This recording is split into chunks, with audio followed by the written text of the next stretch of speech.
pasti pernah melihat benda-benda di sekitar kalian ini mengalami perubahan atau dia mengalami perubahan. Jadi sekalipun dia mengalami perubahan walaupun tidak diberikan tindakan apapun, contohnya seperti makanan yang membusuk, kemudian roti yang berjamur, apalagi besi yang berkarat. Nah, di sini ibu punya sebuah tomat yang busuk. Jadi silakan kalian amati. Nah, kira-kira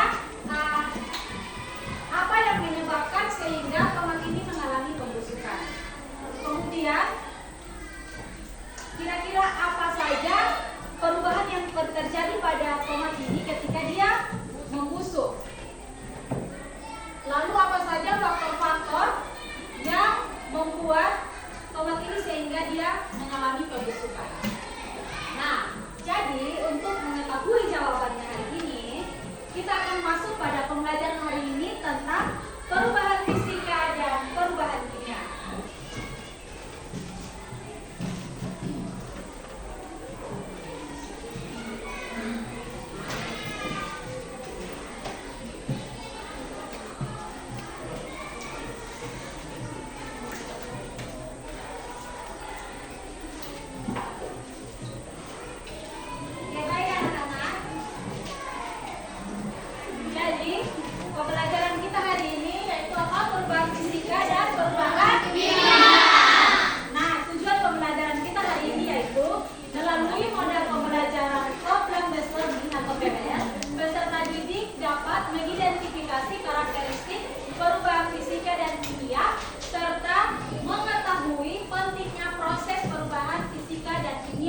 Dalam kehidupan sehari-hari. Nah, jadi dapat kita ketahui bahwa perubahan fisika dan kimia adalah dua konsep dasar dalam ilmu pengetahuan alam yang menjelaskan bagaimana zat-zat di sekitar kita itu mengalami perubahan. Seperti tadi dijelaskan di awal bahwa tentu kita pernah melihat situasi atau benda-benda di sekitar kita itu mengalami perubahan sekalipun tidak diberi telepon apapun. Seperti contoh tadi apa? Besi. Jadi anak-anak bisa perhatikan di sekeliling kalian, di situ ada besi di jendela di situ. Kalau misalnya dibiarkan lama-kelamaan dia akan berubah. Nah, jadi hari ini kita perlu kita mengetahui bahwa untuk terjadinya perubahan suatu saat itu terjadi karena adanya sifat-sifat tertentu. Nah, sifat-sifat itu tertentu itu bisa berupa dibedakan menjadi dua, yaitu ada sifat fisika dan sifat kimia. Yang akan kita bahas hari ini yaitu perubahan fisika dan perubahan kimia. Oke. Yang pertama itu adalah perubahan fisika. Nah, perubahan fisika adalah perubahan yang terjadi pada suatu zat tanpa membentuk zat yang jenisnya baru, atau perubahan itu terjadi tapi tidak membentuk zat yang baru. Nah, apa saja ciri-ciri dari perubahan fisika? Ciri yang pertama yaitu tidak dapat mengubah komposisi zatnya. Jadi perubahan zat itu hanya terjadi pada wujudnya, tetapi sifat zatnya itu tetap sama. Contohnya, misalnya air yang membeku menjadi es. Jadi di situ air yang membeku menjadi es. Di situ ada perubahan wujud dari cair ke membeku atau ke padat. Nah, di situ terjadi perubahan sifat. Tapi dia tetap memiliki komponen zat yang sama, yaitu air atau H2O. Oke. Ciri yang berikut yaitu dapat dibalik atau dari zat hasil perubahan fisika dapat kembali ke bentuk semula. Jadi contoh yang tadi, misalnya air yang membeku. Jadi ketika air itu dia membeku menjadi es, jika dibiarkan lama kelamaan, dia akan kembali menjadi air atau dia menjadi air. Jadi perubahan fisika itu ciri yang kedua yaitu dapat kembali ke posisi atau bentuk semula. Oke, ciri yang berikut yaitu dia tidak dapat menghasilkan zat baru. Jadi seperti definisi awal baru, bahwa perubahan fisika adalah perubahan yang terjadi pada suatu zat tanpa menghasilkan zat yang jenisnya baru.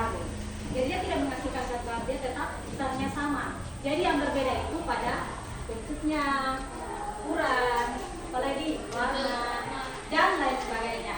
Nah, setelah itu kita bisa melihat contoh-contoh di sekitar kita, di sekitar mungkin dalam kehidupan di sekolah banyak contoh-contoh terjadinya perubahan fisika dalam kehidupan kita. Contoh lain itu ketika gula yang dilarutkan di dalam air. Nah, ketika gula dilarutkan di dalam air, otomatis di situ gula akan menjadi larut dalam air. Nah, akan menjadi larutan gula, tetapi sifat zatnya itu tetap sama. Air dia tetap cair, jadi dia bisa kita bisa melihat contohnya air dia tetap cair karena dia bisa dituangkan dari wadah satu ke wadah yang lain. Sedangkan gula dia tetap mempertahankan sifat airnya, yaitu memiliki rasa yang manis. Jadi sekalipun dia adalah larutan gula, tetapi dia tetap mempertahankan sifat zatnya masih. Oke. Selanjutnya yaitu contoh lain yaitu ketika besi dibuat menjadi paku. Jadi ketika besi dibuat menjadi paku itu apa yang berbeda? Bentuk dan ukurannya.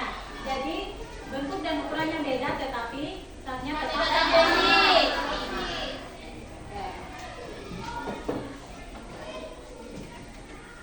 Oke, selanjutnya yaitu perubahan kimia. Nah, kalau tadi perubahan fisika adalah perubahan yang terjadi tanpa membentuk zat yang baru atau zat yang jenisnya baru, kira-kira ada nggak yang tahu apa yang dimaksud dengan perubahan kimia? Damara, silakan. Perubahan kimia adalah materi sebelum perubahan berbeda dengan materi yang ada setelah perubahan. Oke, tepuk tangan dulu. Jadi perubahan kimia berarti perubahan kimia artinya kebalikan dari perubahan fisika. Jadi perubahan kimia adalah perubahan pada suatu zat yang menghasilkan, bisa kembali lagi kan? Ya. Posisi semula atau kembali ke atas. Nah, contoh lain itu kalian bisa lihat di buku halaman 64. Oke, di halaman 64 di situ ada 4 tanda-tanda terjadinya reaksi kimia atau ciri-ciri reaksi kimia. Yang pertama apa?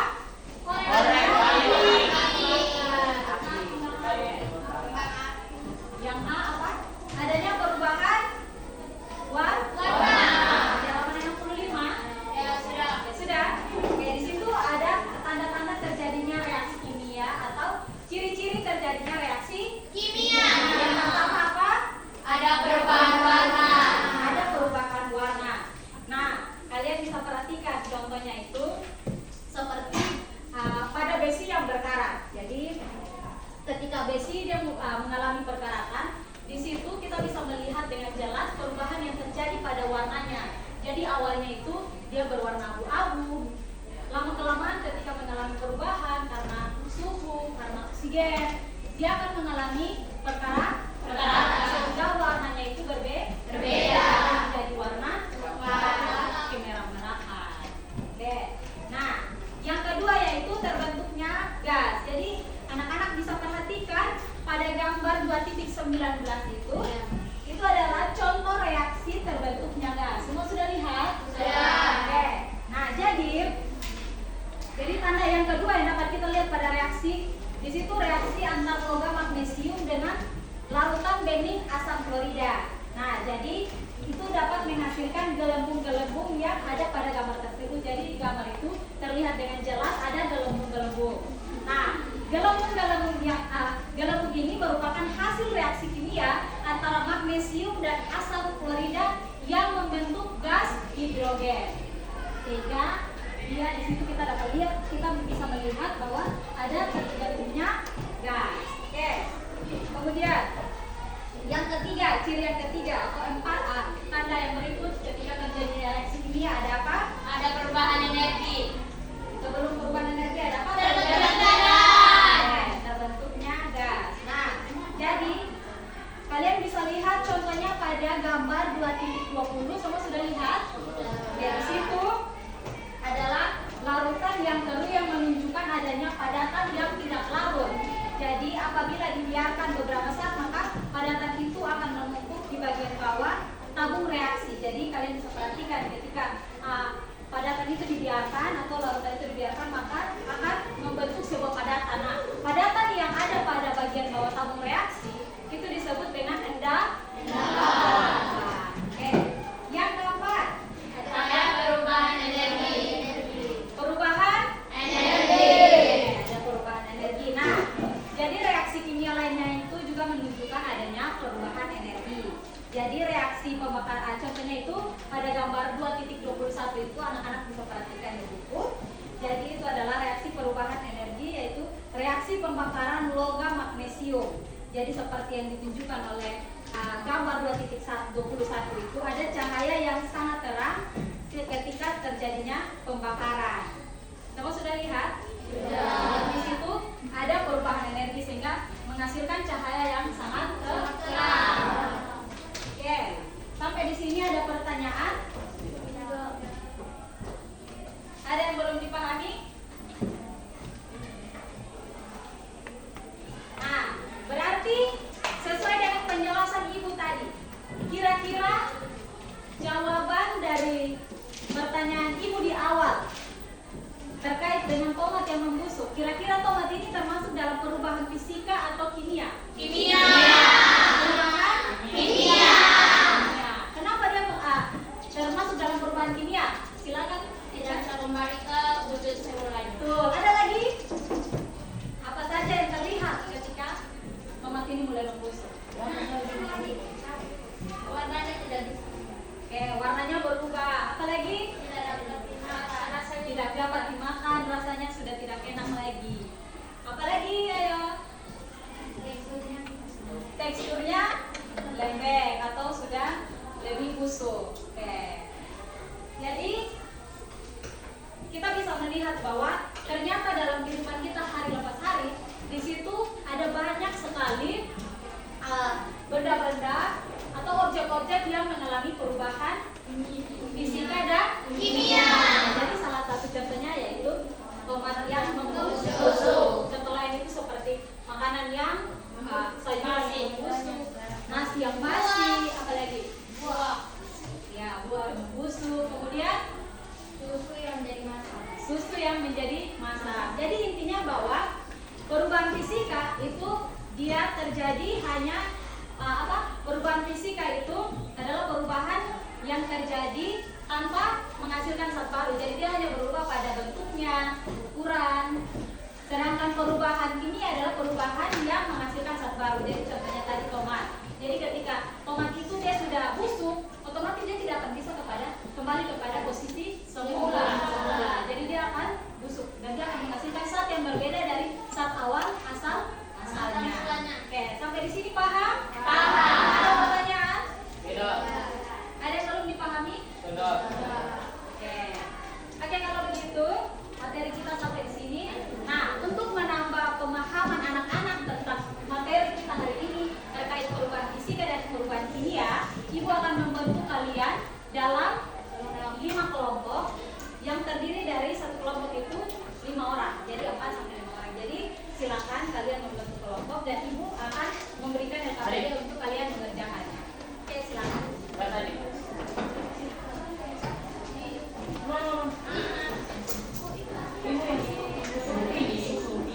LKPD-nya sudah dapat semua kelompok? Oke, jadi perhatikan sini, Ibu akan jelaskan dulu langkah-langkah pengerjaan LKPD-nya. Jadi di situ kalian tulis nama kelompok dari kelompok berapa, kemudian nama anggota kelompok, kemudian di situ ada pertanyaan.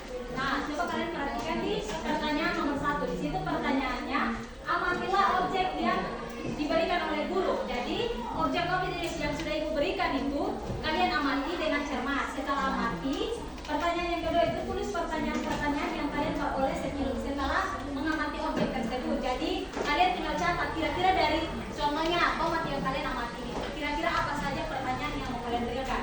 Apa yang terjadi pada tomat yang busuk, apa saja perubahan yang terjadi, dan lain sebagainya. Paham? Paham. Oke, yang ketiga, diskusikan dengan teman kelompok kalian pertanyaan yang telah kalian berikan pada nomor 2. Jadi pertanyaan yang kalian berikan pada nomor 2 itu kalian langsung jawab di nomor 3.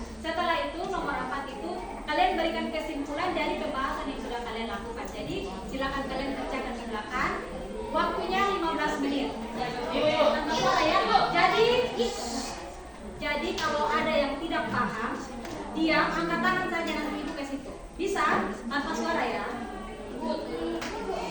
Tanpa suara, angkat tangan saja.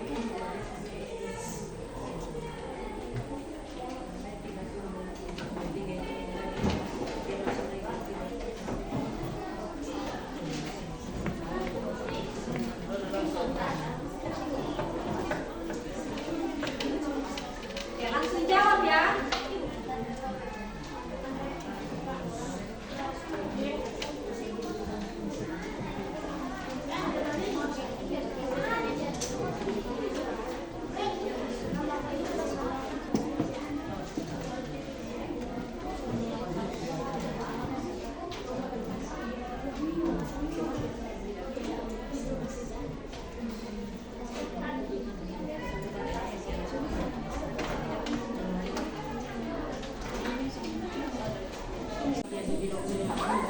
Oke, teman-teman ya. Ibu perhatikan ya. Jadi kalau ada pertanyaan silakan bertanya.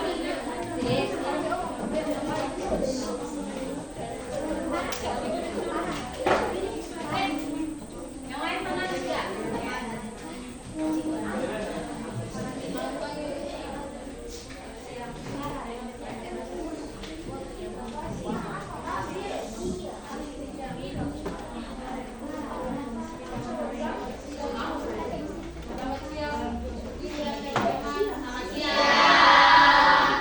Kami dari kelompok 5 ingin mempresentasikan hasil diskusi kami. Perkenalkan, nama saya Miranda. Perkenalkan, nama saya Supriyo. Perkenalkan, nama saya Ibu. Tuliskan pertanyaan pertanyaan yang ada teroleh setelah mengamati objek yang diberikan. Apa yang terjadi pada lilin ketika dinyalakan? Lilin meleleh, sumbu terbakar, uang lilin terbakar, terbentuknya jelaga. Pembakaran lilin termaksud jenis perubahan apa? Jelaskan mengapa. Terjadi perubahan gas, terbentuk zat baru, membutuhkan energi, tidak dapat dibalik dengan mudah. Apa saja faktor yang mempengaruhi cepat lambatnya lilin habis terbakar? Ukuran lilin, jenis lilin, penjaga panjang sumbu, suhu lingkungan, aliran udara, kualitas sumbu. Bersama teman kelompokmu berikan kesimpulan dari pembahasan sebelumnya. Kesimpulan, pembakaran lilin adalah contoh perubahan kimia yang melibatkan perubahan zat, pembentukan zat baru, dan menghasilkan produksi energi. Banyak faktor yang dapat mempengaruhi kecepatan pembakaran lilin, mulai dari ukuran lilin hingga kondisi lingkungan.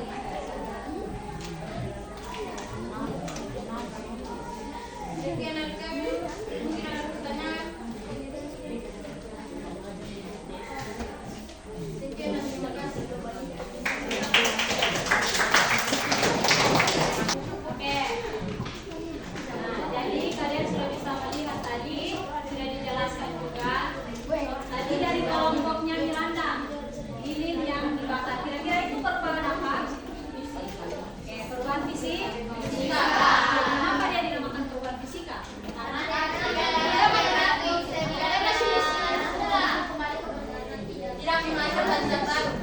tidak menghasilkan zat yang baru. Jadi kalian sudah dapat memahami bahwa perubahan fisika itu perubahan yang tidak dapat menghasilkan zat baru. Jadi apa saja yang berubah dari lilin yang dibakar itu? Yang pertama apa? Itu bentuknya. Jadi bentuknya yang utuh, kemudian dibakar dia akan mencair.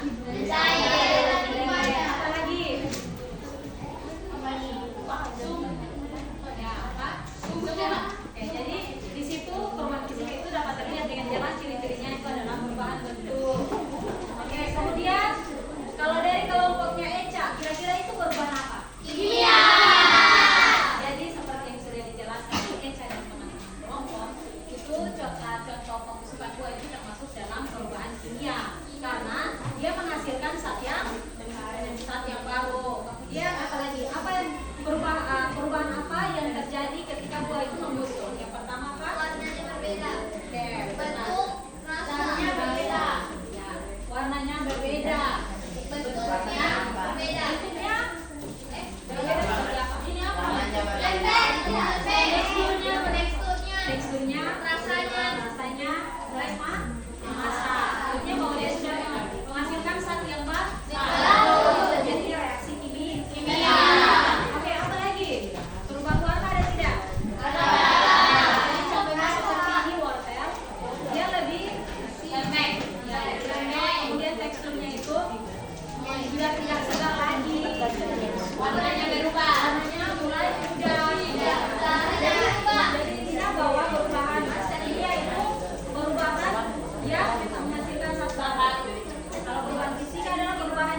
Jadi nomor 1 itu sebutkan sifat-sifat perubahan fisika dan kimia. Jadi setelah materi tadi itu sudah jelaskan dan teman-teman kalian sudah presentasikan, kalian pasti bisa menjawabnya. Nomor 2 yaitu contoh-contoh perubahan fisika dan kimia dalam kehidupan sehari-hari. Jadi kalian bisa menulis kira-kira contoh-contoh apa saja perubahan fisika dan kimia dalam kehidupan sehari-hari. Langsung dijawab ya di kertas. Setelah itu dikumpulkan. Jawabnya.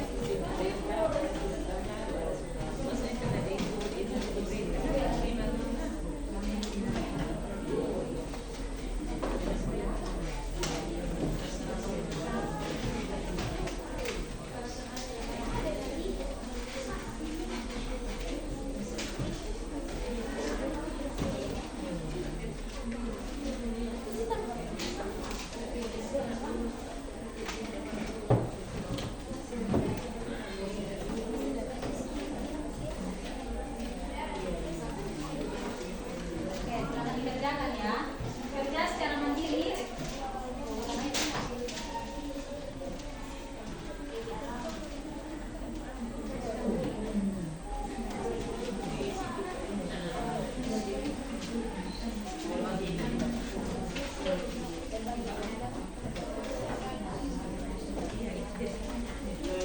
Oke, sambil kalian mengerjakan, Ibu minta satu orang untuk memberikan refleksi pembelajaran kita hari ini. Oke, silakan aja. Dari Pak Citra, Pak.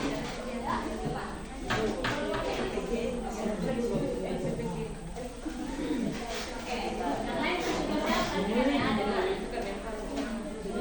Jadi dengan ada pembelajaran ini dapat membantu kita untuk mengenal dan membedakan perubahan zat kimia dan kimia.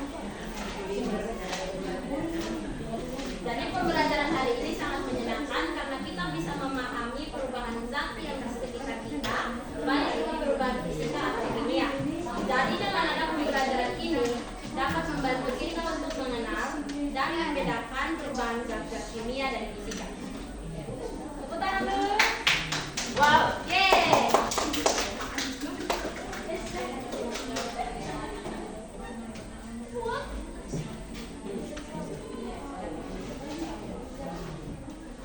Sudah, tulisnya sudah dikerjakan.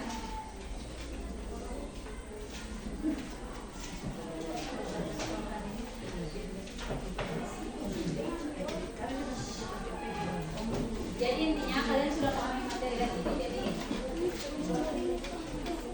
Jadi harap dengan materi hari ini apa yang kalian dapat terkait perubahan fisika dan kimia, kalian bisa melihat dengan contoh-contoh yang ada di sekitar kita atau dalam kehidupan kita hari-hari. Jadi kalian sudah bisa membedakan apa itu kira-kira mana saja yang termasuk dalam perubahan fisika dan apa-apa saja yang termasuk dalam perubahan kimia. Bisa dipahami? Bisa. Oke, silakan space-nya dikumpulkan.